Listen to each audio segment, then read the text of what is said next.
முன்னாடி நான் காலேஜில் வந்து அட்ரினோ வச்சு ப்ரோக்ராம் போட்டிருக்கேங்க சார். அதுக்கப்புறம் பார்த்தீங்கன்னா அப்படியே டோட்டலாக வேறு இதில் என்ன சொல்கிறது, வேறு ஒரு டிபார்ட்மெண்ட்டு லைக் லேப்யூ மாரி கிராஃபிக்கல் பேஸ்டு ப்ரோக்ராமில் போயிட்டோம் சார். அதனால் பார்த்தீங்கன்னா அந்த அந்தளவுக்கு நாலேஜ் இல்லை. சரி, ஓகே, இது வந்து அட்ரினோ தானே, சரி ஒரு டைம் ரீகால் பண்ணலாம் அப்படின்ட்டு வந்திருந்தேன் சார். பட் அங்கே நான் யூஸ் பண்ணதெல்லாம் பார்த்தீங்கன்னா ஜஸ்ட் ஒரு லைப்ரரி மாரி இருக்கும் சார்.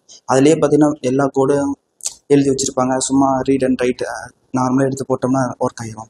இங்கே வந்து பார்த்தா தான் அந்த கோடுக்குள்ளே என்ன இருக்குதுன்னு எனக்கு தெரிய வருது சார்.